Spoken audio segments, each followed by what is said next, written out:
All right, so dumbbell press. So like I said, shoulders back, chest, my sternum is already up. So I'm all the way down. So right now I feel a stretch only in my chest. So my head is up a little bit. It doesn't really have to, but I just have that more. I've been doing it so long, this is what I do. So as I'm pressing up, I'm pushing everything back, sternum comes up. So yes, it looks like I'm doing this rocking motion, which is a popular term right now. But really all I'm doing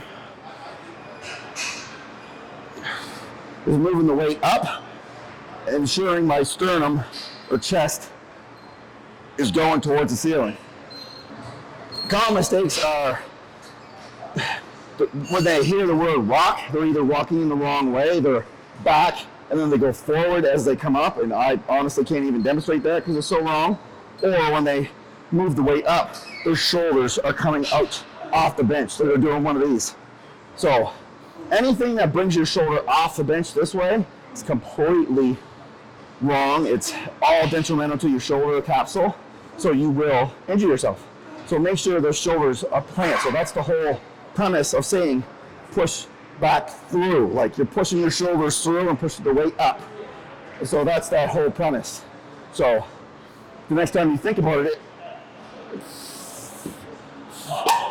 is when you're pressing your shoulders and your back through.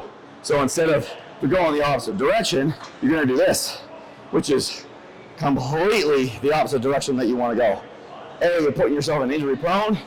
B, you're taking your chest out of the whole motion. So that's why that kind of rocking motion come into play, or into kind of terminology.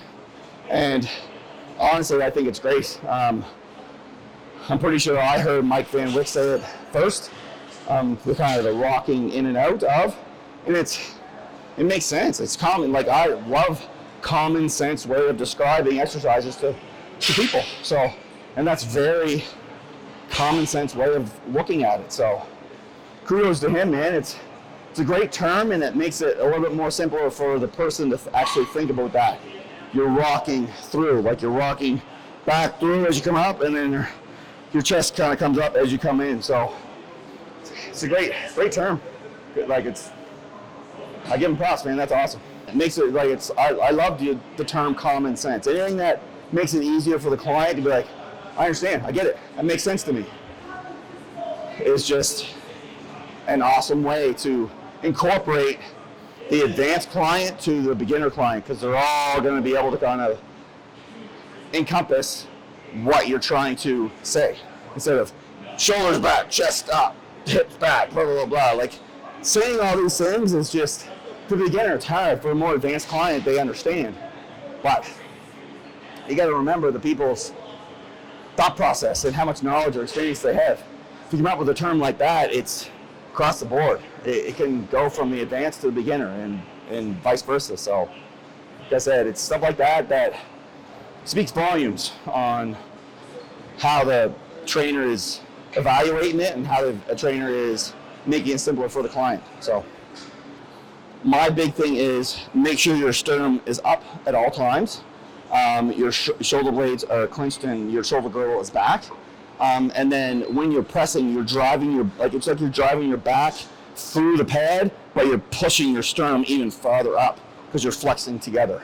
So all that is doing is essentially, if you're pushing your back through, you're pushing your shoulders back and you're squeezing your chest together, which is a proper way to chest. Like, it's an easier way to make it instead of flex your chest.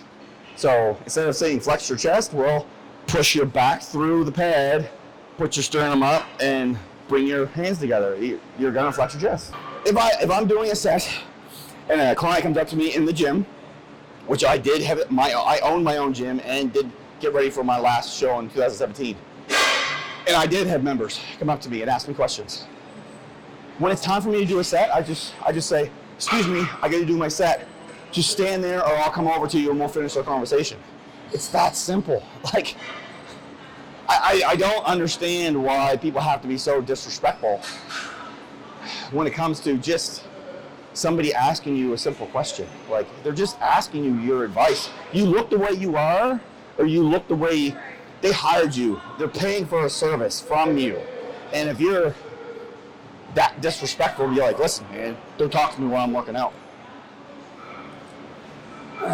Because they're going to see you do the same exercises you're getting them to do, and you're doing it in a different way. So they're going to be like, well, why are you doing it that way and I'm doing it this way? They're going to ask. So you got to be able to coach outside your coaching time. And it doesn't have to be an in-depth, like 10-minute conversation. Just give them a brief overall of what you're doing and why. So, I don't know. To me, that just tells the client on what type of coach you just hired. Like, the only thing I tell my clients is I'm not giving you a personal number. I'm not giving you my address or anything like that so you can come to my house and ask me questions. I made my app so you can have a daily contact with me through the app, through messaging, your daily check-ins. You have a detailed weekly check-in. I made it so the client has availability to reach me every day through the app. So, I don't know. That's just, I could go on about this for hours, but the person's paying for a service, you're taking their money and you're supplying a service. So, be prepared for questions. Simple.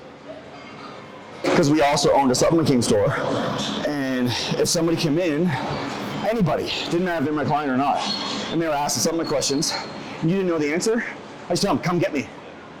Like, physically come get me.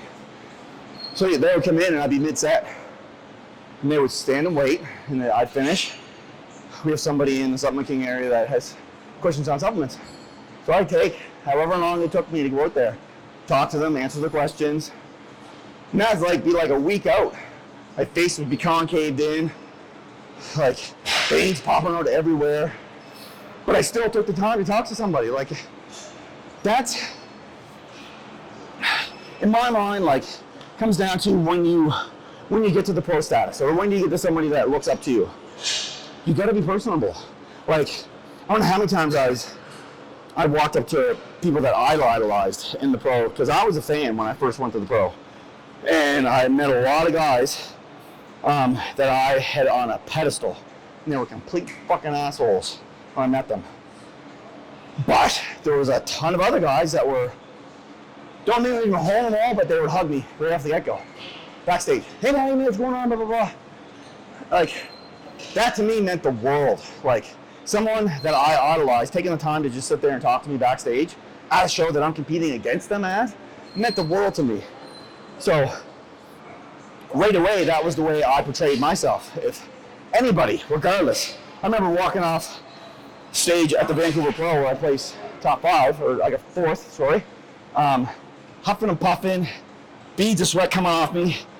All I wanted was to drink water and eat. I got stopped for photos and questions. I got stopped for an interview at the animal booth. I did it all. So an hour and a half later, I was eating. My coach yelled at me over the phone, but that was just the way I thought. Like, someone was taking the time to ask me and put me on that pedestal, well, I'm going to take the time to talk to them. So, I don't know. You got to think of yourself like someone's looking up to you and they're having you up here, and if you cheat them like that, you're going down. Like, it's how you treat someone how you want to be treated. That's just that's as old school as you're gonna get. Like, it's respect, common sense respect.